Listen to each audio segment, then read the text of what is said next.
오늘의 주인공은 남편과 고등학생 때부터 연애를 시작했습니다. 처음 만난 시절부터 대학 첫 직장까지 늘 함께였고 결혼까지 자연스럽게 이어졌죠. 가족 같은 그리고 친구 같은 존재였던 남편과의 관계는 그야말로 안정적이고 큰 문제가 없었어요. 사소한 다툼조차 없었을 만큼 서로에게 애정을 주고받는 시간이 많았고요.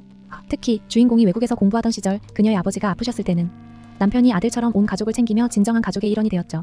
남편은 주인공의 베스트 프렌드이자 없어서는 안 될 삶의 일부였기 때문에 주인공은 결혼이라는 결정에 대해 망설임이 없었어요. 두 사람은 오랜 시간 함께한 만큼 결혼도 자연스러운 수순이었죠. 결혼 후 7년 동안 특별히 큰 문제 없이 두 사람은 행복한 나날을 보냈습니다. 결혼한 5년 정도는 서로에게 너무 성실했고 서로의 가족에게도 좋은 배우자였죠. 주말에는 함께 여행을 다니며 아이 없이도 서로에게 충분한 시간을 투자하며 좋은 시간을 보냈습니다. 하지만 언제나 그렇듯 인생은 우리가 예상하지 못한 방향으로 흘러가곤 하죠. 남편과 주인공의 행복은 남편의 첫 직장이 망하면서부터 조금씩 흔들리기 시작했어요. 경제 불황으로 남편이 다니던 회사가 문을 닫게 되면서 그는 실직자가 되었고 이직을 해야 했지만 나이와 경력 등 여러 조건들이 발목을 잡았습니다. 남편은 점점 자신감이 떨어지기 시작했고 몇 번의 취업 실패는 그에게 큰 스트레스로 다가왔어요. 퇴직금을 받긴 했지만 불확실한 미래에 대비하기 위해 전액을 저축했고 그 후로는 주인공의 월급으로만 생활을 이어가야 했죠. 대출이 없다고 해도 한 명의 월급으로 생활비를 충당하는 건 쉬운 일이 아니었어요. 그동안 주말마다 다녔던 여행과 취미생활은 사치가 되었고 남편은 점점 더 현실적인 문제에 얽매이게 되었습니다. 3개월 정도는 버티며 알바를 시작했지만 그 과정에서 남편은 더 큰 상실감을 느끼기 시작했어요. 이때부터 두 사람의 관계에는 작은 금이 가기 시작한 것이죠. 주인공은 남편에게 경제적인 문제를 들춰내지 않으려 했었고 평소처럼 남편을 대하려고 노력했지만 남편의 변화는 이미 시작되고 있었습니다. 남편은 취업이 계속되지 않자 점점 더 무기력해지고 두 사람의 일상은 달라지기 시작했어요. 남편은 점점 더 예민해졌고 작은 것에도 불만을 표출하기 시작했어요. 평소에 자주 먹던 음식이나 즐기던 물건들을 사기만 해도 우리 형편에 이런 게 맞냐? 라는 잔소리가 늘어갔고요. 급하게 편의점에서 물건을 사면 편의점이 더 비싼 거 모르냐? 며 날카롭게 말하곤 했습니다. 심지어 생리대 10일 행사를 통해 주인공이 1년치를 사놓았을 때도 왜 이렇게 많은 걸 쟁여두냐며 히스테리를 부리곤 했죠. 이전에는 이런 작은 생활에 대한 부분들을 세심하게 챙기던 남편이었는데 이제는 예민함이 극에 달해가고 있었던 겁니다.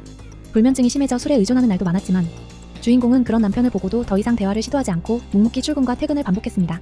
남편과의 관계가 더 이상 예전 같지 않다는 걸 느끼면서도 마주하기가 두려웠던 것이죠. 이렇게 대화가 줄어들고 서로의 고민을 나누지 못한 채 혼자서 모든 걸 감당하려고 하는 시간이 계속되다 보니 두 사람 사이의 벽은 점점 더 두꺼워졌습니다. 오랜 시간 함께했던 남편과의 관계가 이렇게 점점 악화되자 주인공은 어떻게든 이 상황을 바꿔보려고 외식을 계획했습니다. 오래간만에 분위기를 바꿔서 맛있는 음식도 먹고 경치 좋은 곳에서 드라이브도 하면서 다시 대화를 나누고자 한 것이죠. 하지만 남편은 외출 전부터 너무 비싼 거 아니냐며 투덜거렸고 결국 두 사람 사이에는 이미 긴장감이 감돌기 시작했어요. 그래도 주인공은 어떻게든 남편을 끌고 나가서 레스토랑에서 식사를 했죠. 그런데 이때 남편이 했던 말이 주인공의 마음에 큰 충격을 주었습니다. 새우를 머리부터 꼬리까지 다 먹는 모습이 추하다는 말이었어요. 이전에는 주인공의 이런 행동들이 귀엽고 엉뚱하다며 웃어넘기던 남편이었는데 이제는 그런 모습마저 불쾌하게 여기는 것 같았습니다. 그 말을 듣는 순간 주인공의 마음속에 이혼이라는 생각이 처음으로 들었어요. 너무나도 오랜 시간 함께하며 그 어떤 모습도 서로에게 싫어하지 않았는데 먹는 모습까지 꼴 보기 싫어졌다는 건 이미 돌이킬 수 없는 상황이라는 생각이 들었던 겁니다. 그날 집에 돌아온 주인공은 몇 날 며칠을 고민했습니다. 남편이 가장 힘들어하는 이 시기에 이혼을 하는 게 맞는 것일까? 그동안 함께해온 추억과 남편이 좋은 사람이었다는 걸 알기에 죄책감도 컸어요. 그러나 이미 남편과의 관계는 너무 멀어져 버렸고 더 이상 이 결혼 생활이 주인공에게 행복을 줄 수 없다는 사실이 분명해졌습니다. 시간이 지날수록 이혼에 대한 확신은 더 강해졌습니다. 남편의 변화는 주인공에게 돌이킬 수 없는 상처가 되었고 그 상처를 회복할 방법이 없다고 느꼈던 것이죠. 그래서 주인공은 결심했습니다. 이혼을 통해 남편과 자신의 삶을 다시 시작하는 게 더 나을지도 모른다고요. 이 사연을 들으며 여러분은 어떤 생각이 드시나요? 오래된 연애와 결혼 생활은 우리가 생각하는 것처럼 늘 행복할 수만은 없습니다. 누구나 예상치 못한 상황 속에서 관계가 흔들릴 수 있고 그 관계를 어떻게 이어나갈 것인지는 정말 개인적인 선택이죠. 주인공의 남편도 결혼 초기에는 좋은 사람이었습니다. 주인공의 가족을 챙기고 서로에게 든든한 버팀목이 되어주었어요. 하지만 경제적인 문제와 취업 실패는 남편에게 엄청난 스트레스가 되었고 그로 인해 성격이 변해가면서 두 사람의 관계도 크게 달라졌습니다. 결국 서로에게 상처만 남은 관계가 된 것이죠. 결혼 생활이 끝난다는 건 분명 힘든 일이지만 때로는 그게 가장 나은 선택일 수도 있습니다. 주인공은 남편을 미워해서 이혼을 선택한 게 아니에요. 오히려 그를 사랑하고 아끼기 때문에 더 이상 상처 주고받지 않기 위해 이혼을 결심한 것입니다. 우리 삶에서도 비슷한 상황을 겪을 때가 있을 겁니다. 한때는 너무 사랑했지만 시간이 흐르면서 서로에게 상처를 주고 그 상처가 더 깊어지기 전에 이별을 택하는 경우가 있죠.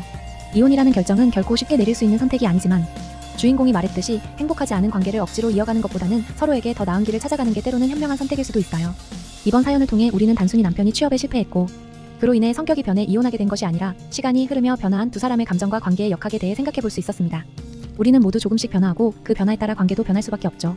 이 사연을 마치며 여러분에게 묻고 싶습니다. 우리는 어떻게 관계를 유지하고 또 어떻게 서로에게 상처를 주지 않을 수 있을까요? 사랑했던 사람과의 이별은 고통스럽지만 때로는 그게 서로를 위한 길일지도 모릅니다. 주인공의 사연처럼 말이죠. 오늘의 이야기는 여기까지입니다. 여러분의 생각은 어떤가요? 댓글로 여러분의 의견을 남겨주세요. 그리고 다음 영상도 기대해주세요. 구독과 좋아요는 영상 제작에 큰 힘이 됩니다. 감사합니다.